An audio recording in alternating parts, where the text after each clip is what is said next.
You know, I recently realized that my conquest of covering more Cartoon Network shows, as fun as it's been, has really been primarily focused on the 90s Cartoon Network shows. In all reality, the 2000s would see some fantastic cartoons premiering. We would see some genuinely great shows come later on as well, like Adventure Time, Regular Show, and Chowder, just to name a few. But shortly before those, we would see the glory that is Foster's Home for Imaginary Friends. This show is one that had me mesmerized right from the start. It's one of those shows that started with a made-for-TV movie as the pilot, and from there it transitioned to an award-winning TV series. The show was just phenomenal in my opinion.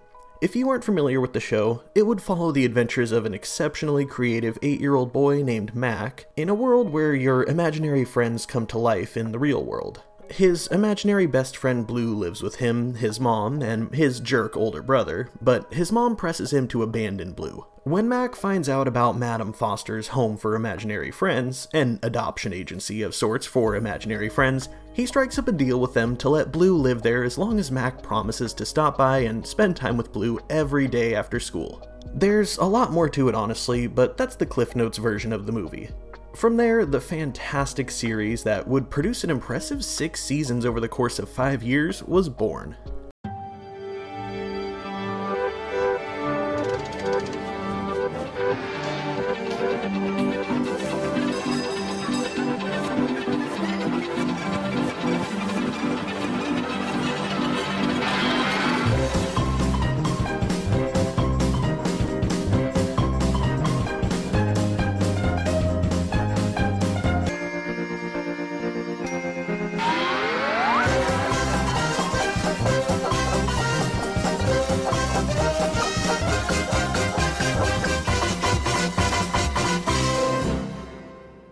This show is one that I look back on so fondly. I remember watching this show all the time and just loving it so much. You've probably gathered this by now, but I'm a sucker for shows with a colorful cast of wacky and zany characters, and this show had limitless potential for just that. I mean, the immediate side characters that would occur in just about every single episode were completely off the wall bizarre. But on top of that, the fact that this show completely revolves around imaginary friends coming to real life, it gives itself the potential to make the most bizarre throwaway background characters possible, and I just love that. Circling back to the main side characters though, we would see Madame Foster, the awesome and big-hearted old lady who runs this show. Her 22-year-old granddaughter Frankie Foster, who does pretty much all of the chores around the house and spends her days taking care of and feeding all of the imaginary friends. Thankfully, she's an absolute sweetheart and loves imaginary friends. She takes care of them to not only help her grandma, but because she's so passionate about it. However, Blue and Mac tend to get on her nerves oftentimes. Moving on from there, we have Mr. Harriman, the gray-haired elderly rabbit with a British accent, who was Madame Foster's imaginary friend. He's technically the head of business affairs, and later on the president of the house. He's really strict about the rules and is punishing Blue for misbehaving more often than not. We also have Wilt, who's a really tall basketball player with one arm and a very gentle and sometimes over-apologetic demeanor. He's one of my favorites for sure. He's the imaginary friend of the professional basketball player Jordan Michaels, which of course is an obvious play on Michael Jordan. We have Eduardo, who's a large purple monster with huge horns and fangs. He was imagined by a little girl who lived in a really bad neighborhood to protect her. Despite his rather scary appearance, he's a lovable teddy bear, and he's ironically a huge scaredy cat. Also, fun fact, he's voiced by Tom Kenny, who did the voice of SpongeBob SquarePants, Dog from Cat Dog, and honestly just so many more. And last but not least, we have Coco, who's an interesting bird-tree-plane hybrid. Her creator is unknown, but she was found by 2 scientists on a South Pacific island. She can only speak and write her name, unfortunately, but when she does attempt to speak, people understand what she's trying to say for the most part. She also has this cool power to lay colorful eggs that have helpful stuff inside of them, usually relevant to the episode's plot. There's so many more just fantastic characters here, but I gotta cut myself off before I go too long. This show is just amazing in my opinion, and with it being spooky season, I figured now would be a great time to talk about this show for the first time on my channel. That's why today, on our nostalgic walk down memory lane, we're gonna check out the Halloween episode of Foster's Home for Imaginary Friends called Nightmare on Wilson Way. Ow! Hey! Ow! Sorry, that hurt.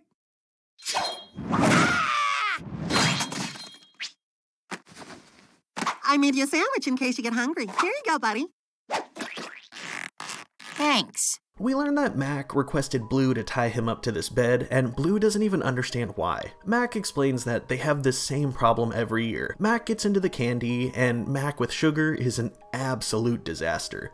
He says that it's best that he just spend the night tied up far away from Candy. If you've seen the show before, then you would definitely remember Mac freaking out because of Candy on multiple occasions. Blue says that he agrees and that Candy is overrated anyways. He proclaims that he is way more interested in the tricks than the treats. He tells Mac that this year he has the greatest trick of all time. Oh, bother. I can't seem to open this can. Mac, would you be a dear? I can't open it. I'm tied up. Besides, you pull that same trick on the house year after year and we're sick of it.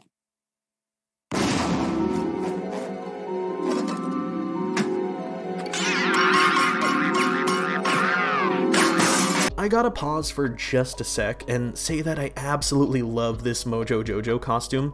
The callback to Powerpuff Girls is amazing considering that this show was created by Craig McCracken, who is the same guy who created the Powerpuff Girls. It's the little cameos and small stuff like that which just make me so happy. Blue gets fed up with Mac being a downer about his prank, so he decides to leave and Mac reminds him to lock the door on his way out. As Blue walks down the corridors of the mansion, he passes Eduardo, who's shaking and hiding behind a plant. Would you be a dear and... No time! The Halloween monsters, they're coming! We have got to hide! Sure thing. Right after you open this. Blue goes down and finds Coco and Wilt as he offers them the peanut brittle, but both of them get angry with him as Wilt remembers suffering a traumatic head injury as a result of Blue's peanut brittle prank last year. After Wilt gives candy to some sourpuss trick-or-treaters, we cut on over to the Halloween party going on at the mansion. One thing I absolutely love about Halloween episodes is that there's always a huge opportunity for various pop culture references in the form of costumes. Like Frankie dressed up as Blossom from the Powerpuff Girls, for example, or this guy up front right here with the Huckleberry Hound costume. There are so many different costumes here. Some are just run-of-the-muck random stuff, and others are just so interesting. Like this cat right here. I'm not too sure what they're going for. I think maybe they were going for Rob Halford from Judas Priest, but kind of also Lemmy from Motorhead's Mustache?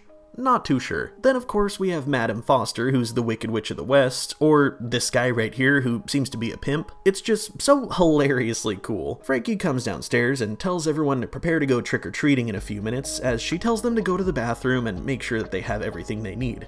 We see Blue walk up and ask her to open up the can of peanut brittle, but just like everyone else, she gets angry and recalls the time that she got hurt by his peanut brittle last year. Do you have that screwdriver? Ooh. Why aren't you cute? Madam Foster, open my can! Oh, that's a big no-can-do. I'm not falling for that thing again. Besides, I got a bathroom emergency on my hands. Watch out, coming through! As Madame Foster runs off to handle the bathroom emergency, Mr. Harriman keys up over the house PA system simply to remind Frankie to procure him some butterscotch kisses while she's out. This gives Blue the idea to try his prank on Mr. Harriman, so he runs right for his office. As Blue walks in, we see Mr. Harriman happily greet him, seemingly in a very festive mood for Halloween of all holidays, which honestly feels kind of out of character for Mr. Harriman. Blue sits down and with puppy dog eyes, he begs Mr. Harriman to help him open this can of peanut brittle. Let's have a look-see.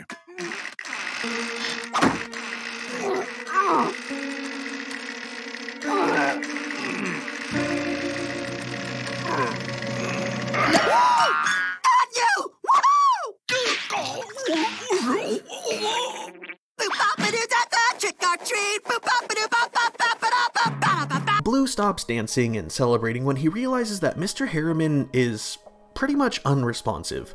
Blue picks up his head and it seemingly just falls right back down to the table. He's dead! Yes! I knew this trick killed! Wait, no. Oh no! Oh no! Oh no!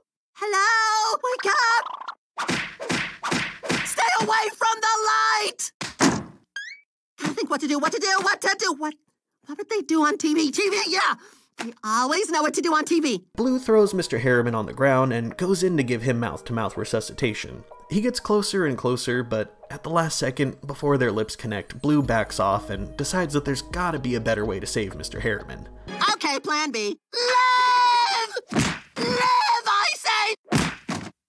Man, this is absolutely awful. Terrible, just terrible. I am gonna be in so much trouble. They'll find out and then they'll throw the book at me. I'll end up in the slammer with a guy named Moose, spending my time getting super buff from lifting weights, watching TV, and eating pudding.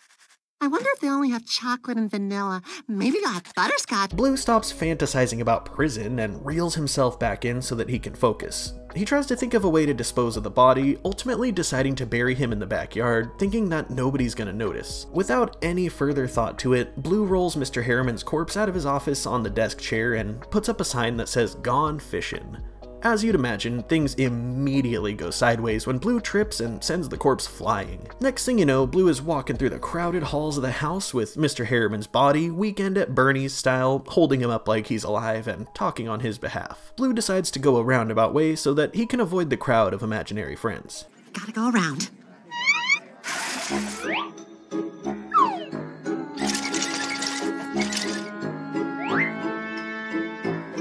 Oh well, he is dead.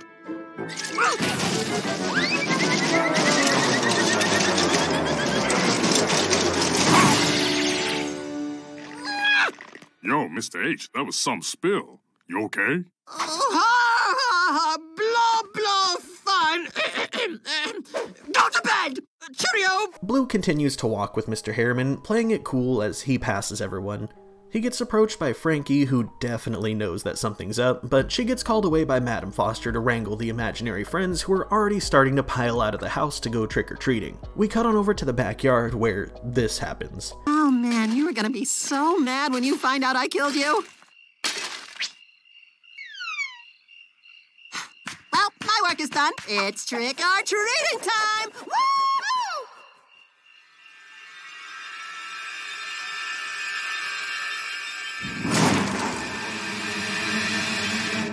We fast forward an unknown amount of time to see the house eerily empty. Blue walks through the corridors and up to his can of peanut brittle on the ground. He remarks about how deadly the trick is, just thinking that he's so cool for scaring Mr. Harriman to death. He turns to leave, but as he's heading out, he's caught dead in his tracks by the sound of a banging noise. Hello?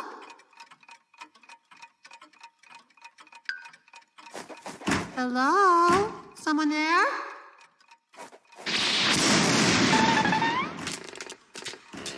Nah, couldn't be. He's dead.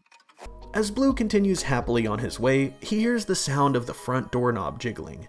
He approaches it, and when he gets close, the door slams open and a big, tall, shadowy figure is just standing there menacingly. Blue runs away terrified, and we see that it's actually just Wilt and Coco trying to get back into the house. Blue continues running away until this happens. Please, it was just a trick. I didn't mean to kill. No! You gave me such a fright. I came back because I forgot my wig. Boy, I sure am glad it was you for a minute there.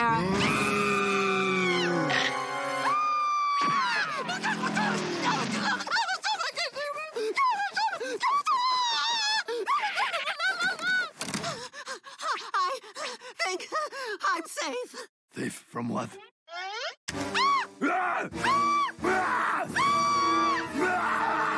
Blue turns on the light in the closet and realizes that it's just Eduardo, who's absolutely terrified of Halloween monsters. Blue condescendingly tells him that there's no such thing as monsters. It's just zombies. Zombies! Well, zombie. Is it zombie? Zombie. Well, anywho, there's only one. See, I killed Mr. Harriman with my Halloween trick, and now he's come back as a flesh-eating zombie bent on turning all living souls into Walking Dead. Oh, yeah, and he just got Madam Foster, too. So that makes two. So it's zombies. Zombies? No, zombies. Blue and Eduardo run for their lives from zombie Madam Foster until Eduardo realizes that he left his stuffed animal Paco behind, so of course he bravely turns around and approaches her to get his friend back. Meanwhile, Blue, who kept running, ends up face to face with zombie Mr. Harriman.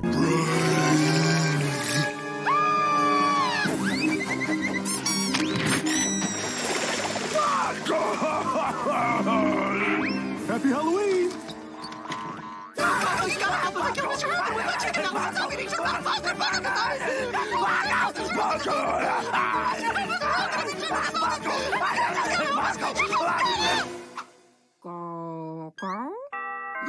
Wilt and Coco pay no mind to what Blue and Eduardo were saying as more trick-or-treaters show up. After Wilt scares the pants off of these two kids, he turns around to continue talking with Blue and Eduardo, and to his surprise, the zombies are right behind them. The zombies lunge forward, and Blue and Eduardo duck, leaving Wilt to take the attack. As he's dragged outside to his doom, Blue, Eduardo, and Coco run for it, and they ultimately end up barricading themselves into one of the rooms of the house. As both Eduardo and Coco turn to Blue for guidance, he pulls out his When Zombies Attack book. The book says that they need to get weapons, so they all start scouring the room in search of anything to defend themselves with. How about this? Oh, is there something good in there? Look at all this stuff.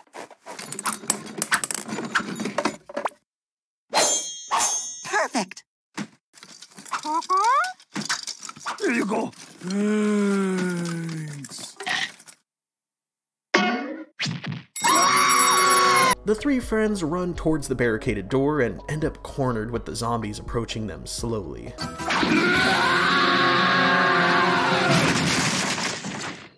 Tenemos que salir de aquí. Todos vamos a ser zombies. No deseo ser un zombie. Necesitamos irnos. Necesitamos irnos. Eduardo! Nadie quiere ser un zombie. No quiero ser un zombie. ¡Contrólate, hombre! Coco points out the trellis that's going down the side of the house, and she suggests that they climb down it.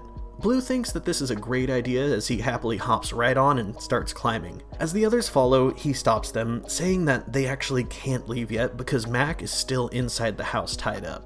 Blue refuses to leave his best friend behind, so they all file right back into the house to get him. We see them sneaking through the halls of the house until they come upon the zombies walking back and forth down the same hall together. The three friends hide as Blue consults his book and comes to the conclusion that what they need is a brave soul who's willing to distract the zombies and lure them away. Frankie! They is gone! Grandma? Where is everyone? Frankie, get out of there! Get out of there! Get out! Get out, Frankie, please! Get out! You got to get out of there, please!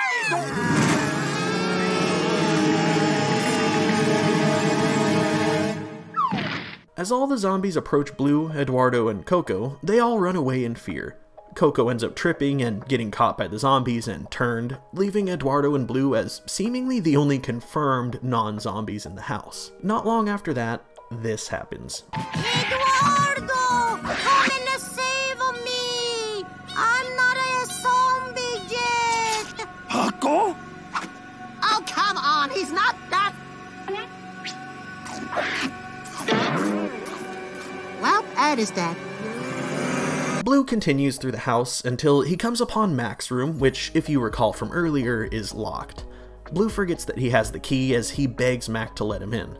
Mac reminds him that he's tied up and that Blue is the one who has the key, so after about 30 solid seconds of fumbling, he finally finds the key, which seems to be literally the only thing that was in his bag anyways. Blue narrowly avoids the zombies, making it into the room safely. He tries to tell Mac what's going on in a very frantic and elevated manner, but Mac doesn't believe him. However, his tone changes real quick when he begins to hear the moaning of the undead and pounding at the door. You really killed Mr. Harriman! Well, I don't want to toot my own horn. What are we going to do? Quick, cut me loose! Blue!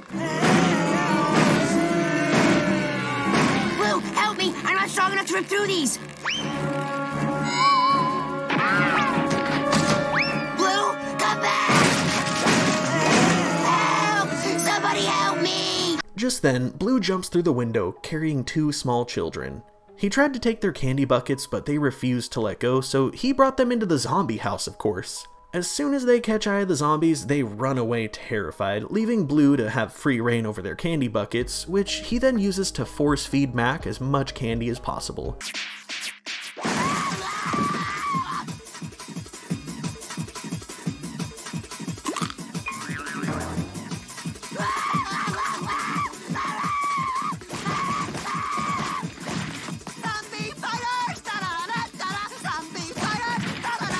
Mac continues to sprint through the house like a madman, just pummeling everyone in the process, even Madame Foster.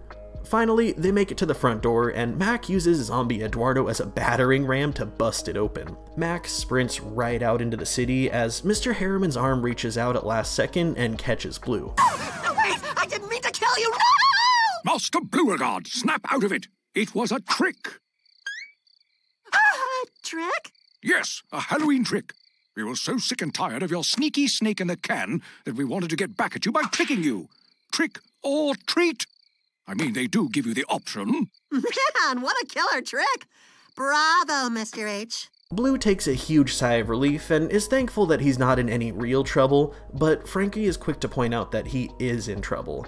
She explains that though their trick was fake and just pretend, Blue fed Mac a ton of candy and set him free in the city, thus letting a real monster on the loose. How bad could it be?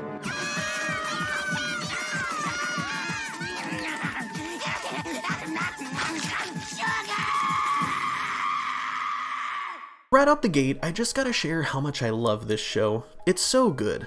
I can't stress enough how much I love the colorful cast of characters.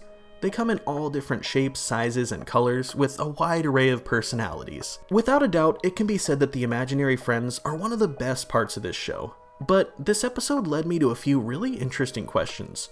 First of all, can imaginary friends die?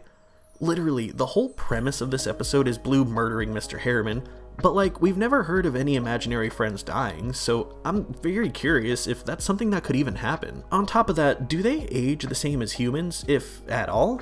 Like, did Madame Foster originally imagine Mr. Harriman being an old bunny rabbit, or was he young once upon a time and he's grown old with her over these decades? Going deeper down the rabbit hole, I can't help but wonder what their health needs are. Do they need to eat, or do they just, like, eat for fun? Do they go to the doctor? I mean, they all have teeth, so, like, do they go to the dentist? This show is very interesting because this foster home seems to be the only imaginary friend-related business in town as far as we know. Do they go to a normal hospital if they need medical attention, or do they go to a special doctor? Honestly, all of this just really has me thoroughly in existential dread on behalf of the imaginary friends. Moving on in a semi-related direction, it's no doubt that the contents of this episode were very dark. I mean, the whole plot revolved around Blue murdering someone and trying to hide the body. In all reality though, it's very clear that Blue didn't literally murder anybody.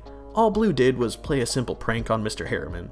As a result of the prank, Mr. Harriman seemed to have a medical emergency of some sort, possibly a heart attack. To piggyback off my last point again, can't help but wonder if Mr. Harriman could have been taken to a normal hospital to get treatment for what he suffered, or if there's, like, a hospital directly for imaginary friends. Also, can imaginary friends have heart attacks? Do they even have hearts and functioning organs? Who knows? I do know this much though. This episode would have gone a lot different if Blue would have actually done the right thing. Mr. Harriman seemingly dropped dead or fell unconscious, and Blue didn't even think to call for help. All he did was think about himself getting in trouble, and as a result, he gave a half-hearted attempt at saving Mr. Harriman. This dude literally just thinks to what he's seen on TV and comes to the conclusion that he needs to kiss Mr. Harriman and he's gonna be alright. Then, of course, after his lackluster attempt, all of his energy is placed in not getting in trouble, going as far as parading the corpse around in an effort to hide it from everyone. Now, granted, all of this made for a fantastic Halloween special in my opinion. It definitely made me question Blue's decision-making ability, and it has me wondering if he's a sociopath by nature. I also can't help but be annoyed by how lazy Blue is. Like, I've encountered top-shelf laziness in my time, but Blue blows all of that out of the water. Not only was his attempt at saving Mr. Harriman very lazy, but his attempt to hide the body was almost even more lazy. He literally just put it on the ground, dumped a potted plant on top of him, and called it a day. Like, what? He didn't think anyone walking by would notice the literal corpse just sitting on the ground barely covered? The logic here just kills me. Real quick though, I want to give a quick PSA. If you're ever in a situation similar to Blue, don't stop and think about what you've seen on TV or on the internet. If someone is unconscious and not breathing normally, the first thing you want to do is call 911. Those literal seconds that could delay getting medics started are crucial and could be the difference between life and death, and on top of that, 911 dispatchers are CPR certified and very qualified to talk you through proper compressions and rescue breaths if those are deemed even necessary. I know that probably sounds dumb, but as a 911 dispatcher, I can't pass on the opportunity to educate on life-saving tactics even for a second. Now moving on from there though, I'm really curious as to why Mr. Harriman became a zombie in the first place. I mean, you and I watched the same episode, so obviously we both know that this was a trick, but let's pretend for a second that either A, this was real, or B, they actually put a tiny bit of effort into making the prank more believable. Why would Mr. Harriman turn into a zombie after just having a heart attack? There is literally no explanation. It's just like he's dead and Blue brings him outside and then all of a sudden he's alive again as a zombie? It just doesn't really make much sense at all. The main reason I find it confusing is that the zombie outbreak spread like a virus. However, there was no source to that specific virus. It just seemed more mystical than like a scientific virus outbreak. My thought was maybe Blue angered some spirits by being so careless with Mr. Harriman's corpse, and as a result they used their mystical powers to reanimate his body and come for Blue, but I don't know. What I do know though is that ultimately that's pretty much pointless because there was no real zombies. It was all a prank and no one was actually harmed, except for being harmed by the candy-crazed Mac, of course. Now, the interesting thing about this episode though is that it gave me so many questions about this show, many of which I may have already known the answer to back when I was a kid, but nowadays I have no idea because I haven't seen this show in ages. First of all, I'm really curious about that scene where Blue and Eduardo are hiding in the closet from the zombies. They're in the closed closet, just the two of them, and all of a sudden, without any doors opening, Madam Foster appears right next to them. I can't help but wonder, how did she get there?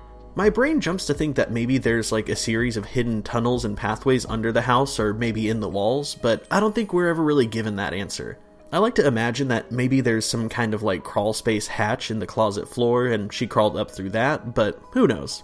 Honestly, the same can be said about every other zombie in this episode too, like how Zombie Will, Madam Foster, and Mr. Harriman appeared in the barricaded room even though there's practically no way for them to get in there. Honestly though, it really wouldn't surprise me if there were secret tunnels and paths in the house that only Madam Foster knows about. This house is definitely another thing that I really love about this show. It's interesting because if you look at it from the outside, it doesn't necessarily look all too gigantic. Like, it's tall, but it's not like super big from what I can tell.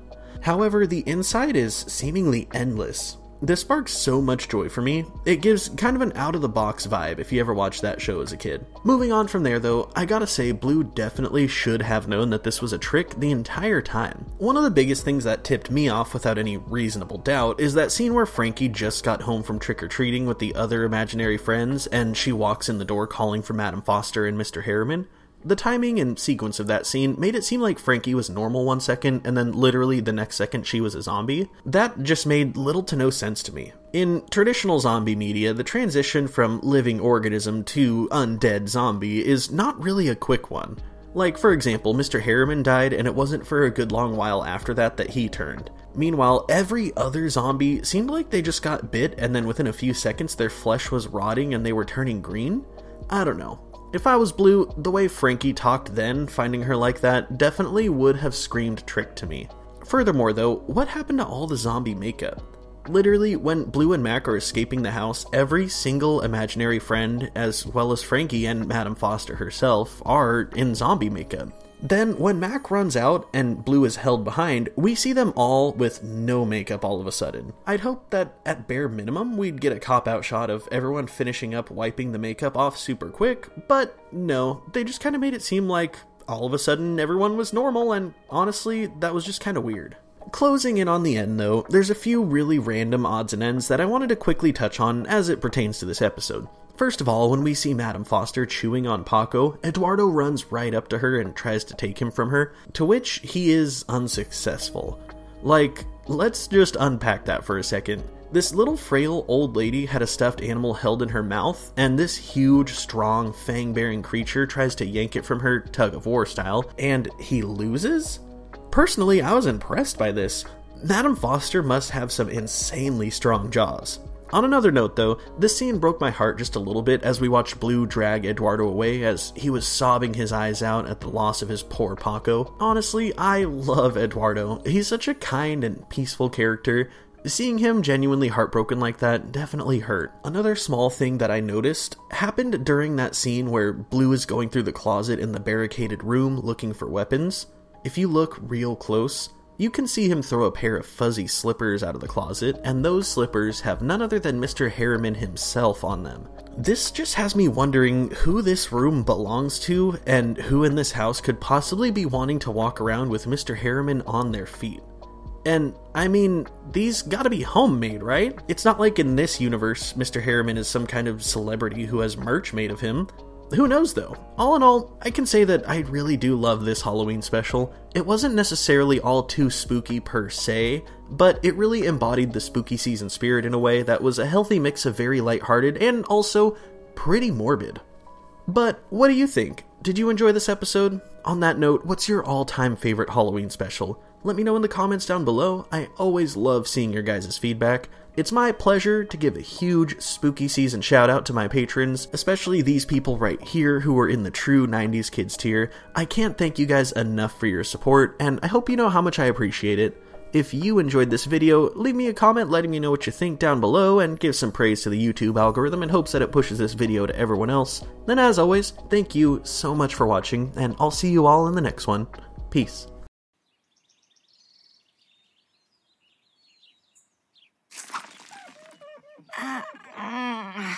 My head.